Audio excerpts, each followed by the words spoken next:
మీరు ఇంజనీరింగ్ చేశారా? జాబ్స్ కోసం సెర్చ్ చేస్తున్నారా? 3600 మందికి పైగా స్టూడెంట్స్ కి జాబ్స్ వచ్చేలా చేసిన code Gyan 100 days software course లో జాయిన్ అవ్వండి. మీ కెరియర్ ని బిల్డ్ చేసుకోండి.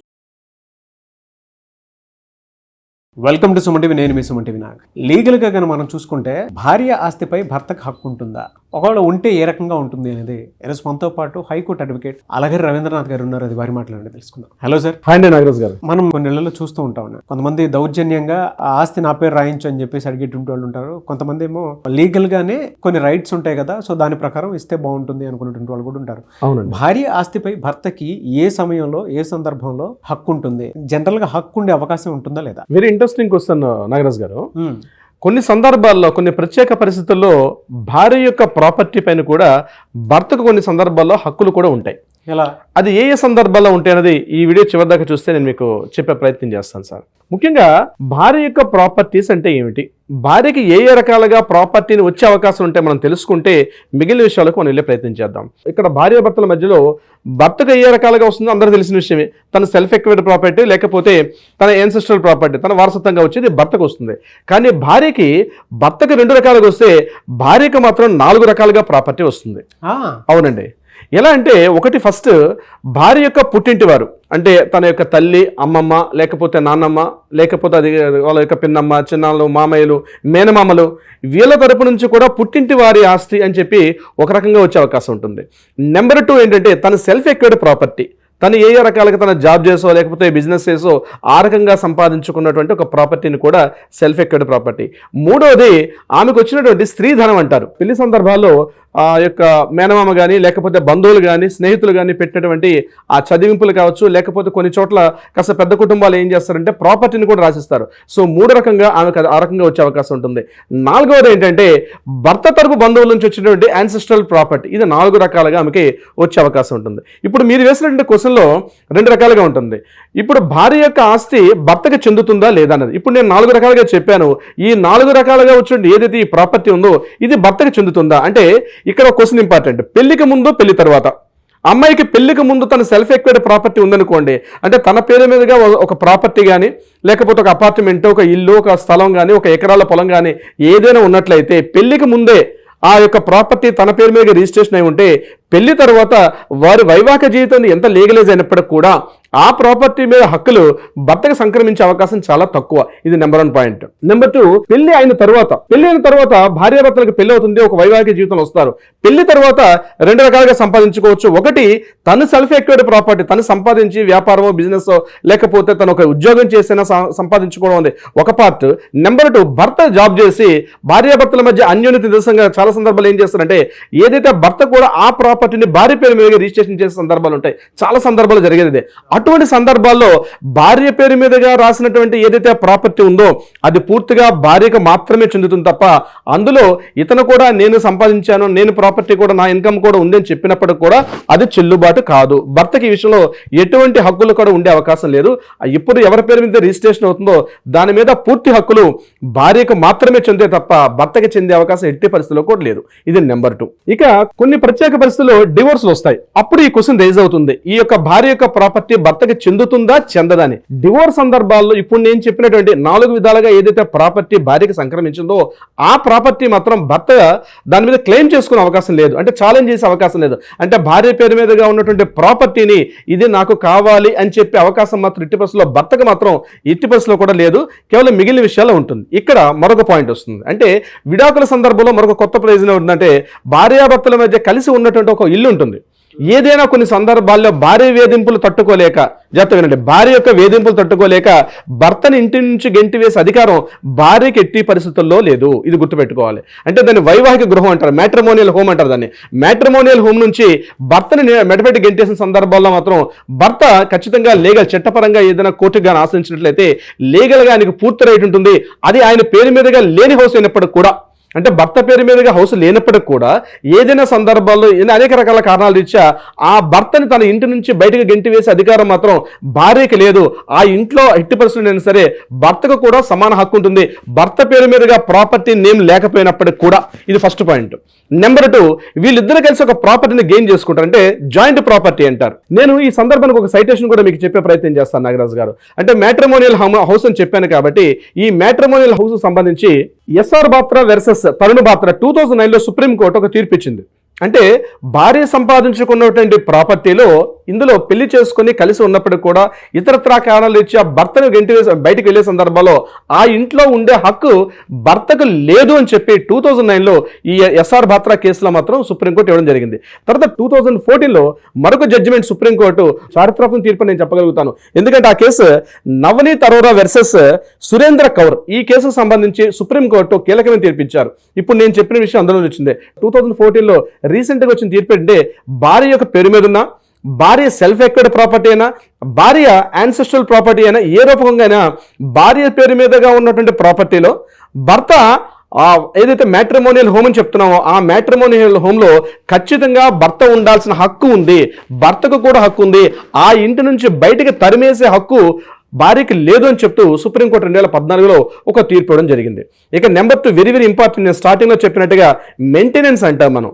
చాలా చోట్ల మనకు తెలిసింది ఏంటంటే ఈ 498 DVC లేకపోతే మెయింటెనెన్స్, అదేవిధంగా డివోర్స్. ఈ సందర్భాల్లో మనం ఎంతసేపు మనకు తెలిసింది ఏంటంటే మెయింటెనెన్స్ అలిమనీ విషయంలో చాలా సందర్భాల్లో భార్యకి భర్త ఒక మెయింటెనెన్స్ ఇవ్వడమే మనకి ఇప్పటిదాకా మనం చాలా కేసులో తెలుసు. కానీ నేను మీకు ఒక కేసు చెప్తాను. ఆ కేసు సంబంధించి supreme court D Vinod కప్పాడియా versus Chandrika కప్పాడియా అనేటువంటి ఒక జడ్జిమెంట్, ఒక సైటేషన్ లో 1993లో ఒక తీర్పు ఇవ్వడం జరిగింది. అంటే భర్తకు భార్య భరణం చెల్లించాల్సిన అవసరం లేదు అని చెప్పి 1993లో ఈ కప్పాడియా ఈ కేసులో చెప్పగలిగితే, మరలా 2019 రీసెంట్ గా ఒక 5 years బ్యాక్ ఒక చారిత్రాత్మక తీర్పు ఇచ్చారు. దీంట్లో కూడా ఆ తీర్పు అంటే శివకుమార్ వర్సెస్ కాంతా అన్నటువంటి కేసులో సుప్రీంకోర్టు తీర్పు ఇచ్చిందంటే, భార్య బాగా ఆదాయ సంపాదన పర్వాలేదు, భర్తకు సరైన ఉద్యోగం కానీ ఉపాధి కానీ లేకుండా పెళ్లి చేసుకున్నారు, డివోర్స్ సందర్భాల్లో డివోర్స్ అయిపోయిన తర్వాత కూడా భర్తను కూడా పోషించాల్సిన బాధ్యత భార్యకు ఉంటుందని చెప్పి సుప్రీంకోర్టు తీర్పిచ్చారు నాగరాజు గారు. ఆస్తుల్లో ఎట్లాంటి వివాదాల విషయం నేను చెప్తాను, కానీ మెయింటెనెన్స్ కేవలం భర్త భార్యకి చెల్లించడమే కాదు, భార్య కూడా కాస్త ఇన్కమ్ బాగా సోర్సెస్ ఉండి, భార్య కాస్త ప్రాపర్టీస్ బాగా ఉండి, భార్య సొసైటీలో అన్ని రకాలుగా బాగా ఉండేటప్పుడు భర్తకు ఆ రకమైన సోషల్ స్టేటస్ లేని సందర్భాల్లో, భర్తకు సరైన ఉద్యోగం కానీ ఉపాధి కానీ లేని సందర్భాల్లో భర్తను మెయింటైన్ చేయాల్సిన బాధ్యత కూడా భార్యకు ఉంటుందని చెప్పి సుప్రీంకోర్టు ఇప్పుడు నేను చెప్పినట్టు శివకుమార్ వర్సెస్ కాంతా కేసులో రీసెంట్గా 2019లో ఈ యొక్క తీర్పు ఇవ్వడం జరిగింది. ఆ జడ్జిమెంట్ సైటేషన్ బేస్ చేసుకుని ఇప్పుడు చాలా తీర్పులు కూడా ఇస్తున్నారు. మిగిలిన హైకోర్టులు కావచ్చు, మిగిలిన కేసుల్లో కూడా ఈ సైటేషన్ ని ఆదర్శంగా తీసుకుని ఇస్తున్నారు నాగరాజ్ గారు. మరొక సందర్భంగా ఏంటంటే జాయింట్ ప్రాపర్టీస్ ఉంటాయి. అంటే ప్రాపర్టీ రిజిస్ట్రేషన్ చేసుకునేటప్పుడు ఇద్దరు పేరు మీదుగా జాయింట్ రిజిస్ట్రేషన్ చేసుకుంటారు. జాయింట్ రిజిస్ట్రేషన్ చేసుకున్న తర్వాత డివోర్స్ అయిన సందర్భంలో ఈ ప్రాపర్టీ ఎవరికి చెందుతుంది? ఫర్ ఎగ్జాంపుల్ ఏం చేస్తున్నాడు, ఒక ప్రాపర్టీ ఇద్దరు కలిసి భార్యాభర్తలు కలిసి రిజిస్ట్రేషన్ చేసుకున్నారు, ఏదో కారణాలు ఇచ్చే డివోర్స్ ఇష్యూ అయిపోయింది కోర్టు నుంచి, ఈ ప్రాపర్టీ మాత్రం ఇద్దరు పేరు మీదుగా ఉంది. అటువంటి సందర్భాల్లో ఈ ప్రాపర్టీని సొల్యూషన్ ఎలా ఉంటుంది? ఈ ప్రాపర్టీకి ఏం చేయాలంటే కోర్టు ఒక గైడ్లైన్స్ ఇస్తుంది. ఈ ఉన్న ప్రాపర్టీని సేల్ చేసేసి ఆ ప్రాపర్టీని ఇద్దరు కూడా చెరిపట్లుగా చేసుకోమని చెప్పి ఒక గైడెన్స్ ఇస్తుంది. లేని పక్షంలో భార్య దగ్గర కాస్త ఇన్కమ్ ఎక్కువ ఉంటే భర్తకు ఆ మిగిలినటువంటి అమౌంట్ ఇచ్చేసి భార్య తీసుకోవడం, లేకపోతే భర్త ఆ భార్యకి అమౌంట్ ఇచ్చేసి భర్త తీసుకోవడం, ఈ రెండు రకాలుగా కూడా సొల్యూషన్ అనేది కోర్టులో చూపించడం జరుగుతుంది. ఇది కాకుండా జాయింట్ ప్రాపర్టీస్కి సంబంధించి మరొక తీర్పు కూడా కళ్యాణ్ కుమార్ భట్టాచార్య వర్సెస్ మంజు భట్టాచార్య, ఇది కూడా 2014 వచ్చిన తీర్పు. జాయింట్ ప్రాపర్టీ సంబంధించి డివోర్స్ అయిపోయిన తర్వాత నాకు భర్త భరణం ఇవ్వాలి కాబట్టి ఆ జాయింట్ ప్రాపర్టీ నా పేరు మీద రిజిస్ట్రేషన్ చేయమని చెప్పి కోర్టుకి ఈ మంజు భట్టాచార్య కోర్టుకి వెళ్ళారు. అంటే ఎంటైర్ ప్రాపర్టీని తన మీద రిజిస్ట్రేషన్ చేయమని చెప్పి, ఎందుకంటే నన్ను ఆయన 10 సంవత్సరాల పాటు జీవితం చేశాడు, ఆయన కోసం చాలా సాక్రిఫైస్ చేశాను కాబట్టి ఆ ప్రాపర్టీ యొక్క టోటల్ ప్రాపర్టీ ఆ యాజమాన్య అంటే ఓనర్షిప్ రైట్స్ ఏవైతే ఉన్నాయో తన పేరు మీద ట్రాన్స్ఫర్ చేయమని చెప్పి మంజు భట్టాచార్య కోర్టుకి ఎక్కినప్పుడు ఈ విషయంలో క్లియర్గా ఇప్పుడు నేను చెప్పిన జడ్జిమెంట్ ఇవ్వడం జరిగింది. ఏం చెప్పారంటే ఆ ప్రాపర్టీని సేల్ చేయాలి, ఎందుకంటే ఇద్దరు కలిసి ఉన్నటువంటి జాయింట్ ప్రాపర్టీ కాబట్టి ఇద్దరికే చెందుతుంది తప్ప ఏ ఒక్కరికో చెందే అవకాశం లేదు అని చెప్పడం మరొక విషయం జరిగింది. ఇది కాకుండా భార్య పేరు మీదుగా ఉన్నటువంటి ప్రాపర్టీ భర్తకి ఏ సందర్భంలో వస్తుంది అంటే చిట్టసారి చెప్పేది వీలునామా ద్వారా, దీన్ని విల్డెడ్ అంటారు. విల్డెడ్ అంటే మరణించిన తర్వాత వచ్చినటువంటి ప్రాపర్టీ అంటే మరణించిన తర్వాత ఆ యొక్క విలునామా ద్వారా ఆ హక్కులు సంక్రమించే అవకాశం ఉంటుంది. అంటే ఉదాహరణకి ఒక భార్య విలునామా రాసింది, ఆ విలునామాల ప్రాపర్టీని పూర్తిగా భర్తకే చెందాలని చెప్పి రాసి పూర్తిగా డాక్యుమెంట్ రిజిస్ట్రేషన్ చేసుకున్న సందర్భంలో అటువంటి సందర్భాల్లో పూర్తిగా భర్తకి హక్కులు ఉండే అవకాశం ఉంటుంది ఒక విలునామా ద్వారా. లేకపోతే భార్య మరణించిన తరువాత, భార్య మరణించింది, ఏదో కారణాలు ఇచ్చే భార్య మరణించిన తర్వాత తన పేరు మీదుగా ఉన్నటువంటి అసెట్స్ ప్రాపర్టీస్ అంటే స్థిరచరాస్తులు ఏవైనా సరే క్లాస్ 1 లీగల్ హెయిర్స్ కింద భర్త కూడా వస్తారు. అందులో క్లాస్ 1 లీగల్ హెయిర్లో క్లాస్ 1 లీగల్ హెయిర్ కింద భర్త, పిల్లలు అంటే కొడుకు కూతురు, ఈ కొడుకు కూతురు తర్వాత అమ్మాయి యొక్క తల్లిదండ్రులు కూడా క్లాస్ 1 లీగల్ హెయిర్స్ అవుతారు. ఇది చాలా ఇంపార్టెంట్. చాలా మంది ఏమనుకుంటారంటే పేరెంట్స్ క్లాస్ 1 లీగల్ హెయిర్స్ కాదనుకుంటారు, కానీ ఆ ప్రాపర్టీ మీద తల్లిదండ్రులు కూడా ఉంటుంది, అట్ ద సేమ్ టైం భర్త కూడా ఉంటుంది. అంటే భార్య పేరు మీద ఉన్నట్టు ఇప్పుడు ఈ మొత్తం ఎపిసోడ్ గురించి మనం మాట్లాడుకుంటే భార్య పేరు మీద ఉన్న ప్రాపర్టీ భర్తగా చెందుతుందంటే ఒకటి విల్లు ద్వారా చెందే అవకాశం ఉంటుంది, లేని పక్షంలో భార్య మరణించిన తర్వాత ఎంటైర్ ఆ ప్రాపర్టీని క్లాస్ 1 లీగల్ హెయిర్స్ కింద డివిజన్ చేసిన తర్వాత ఆ రకంగా కూడా ఆమెకు చెందే అవకాశం ఉంటుంది. నాగరాజు గారు, ఎవరైనా సరే సార్, అంటే కొన్ని ఇళ్లలో మనం చూస్తూ ఉంటాం అన్యాయంగాను ఆక్రమించేసుకుంటారు. వాళ్ళకి పుట్టింటి నుంచో లేదంటే బయట వాళ్ళు మేనమామలో ఎవరో పెడుతూ ఉంటారు. సో కొంత భరణంగా ఇచ్చేటువంటి వాటిని కూడా భర్తలు కొంతమంది ఏంటంటే అన్యాయంగా లాగేసుకుంటూ ఉంటారు. అవునండి. ఆ ప్రాసెస్ లో మీలాంటి వాళ్ళని అప్రోచ్ అవుదాం అనుకున్నటువంటి వాళ్ళు చాలా మంది ఉంటారు. అవును సార్. ఎలా సార్, అంటే మిమ్మల్ని అప్రోచ్ అవ్వాలంటే ప్రాసెస్ ఏంటి? తప్పనిసరిగా నాగరాజు గారు, ఇటువంటివి ప్రతి 10 ఇళ్లలో కనీసం ఒక 5-6 ఇళ్ళు ఇవే జరుగుతూ ఉంటాయి. ఇట్లాంటివి అంటే తన డామినేషన్ ద్వారా భార్య యొక్క ప్రాపర్టీని భర్త తీసేసుకొని చాలా ఇబ్బందులు గుర్చే సందర్భాలు అనేక ఉంటాయి. ఇటువంటి సందర్భాల్లో తప్పనిసరిగా అడ్వకేట్ సపోర్ట్ అవసరం. కింద స్క్రోల్ అవుతున్న నెంబర్ని కాంటాక్ట్ చేయగలిగితే, అట్లీస్ట్ కాల్ ఆర్ వాట్సాప్ చేయగలిగితే మన లీగల్ టీమ్ అప్రోచ్ అవుతారు.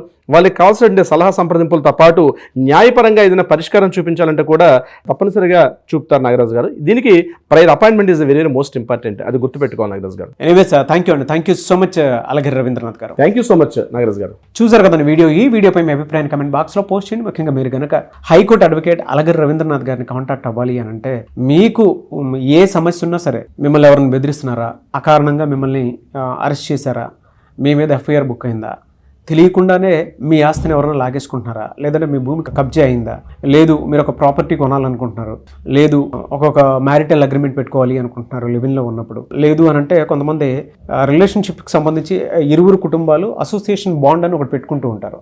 సో ఆ ఫామ్ ఒకటి, సో అలాంటిది ఏమైనా కావాలనుకున్నా సరే, అంటే మ్యారేజ్ జరిగే ముందు అసోసియేషన్ బాండ్ ఫామ్ ఒకటి ఉంటుందన్నమాట. సో అలాంటివి ఏమన్నా కూడా ఇరువురు కుటుంబాలు రాసుకొని ముందుకు ప్రీ మ్యారిటల్ అగ్రిమెంట్ అది. ఒకవేళ మీరు ముందుకు వెళ్ళాలి అనుకుంటే ఆ విధంగా కూడా స్క్రీన్ మీద మీకు హైకోర్టు అడ్వకేట్ అలగిరి రవీంద్రనాథ్ గారి కాంటాక్ట్ నెంబర్ కనిపిస్తుంది. దాన్ని మీరు కాల్ ఆర్ మెసేజ్ వాట్సాప్ చేసి వెంటనే అపాయింట్మెంట్ బుక్ చేసుకోవచ్చు. అండ్ ఈ వీడియో లైక్ చేసి షేర్ మాత్రం తప్పకుండా చేయండి. ఇలాంటి మరిన్ని వీడియోస్ కోసం మా ఛానల్ ఫాలో అవ్వండి. Thank you. సుమన్ టీవీలో మీ పర్సనల్ అండ్ బిజినెస్ ప్రమోషన్స్ కోసం కింది నెంబర్కి కాంటాక్ట్ చేయండి.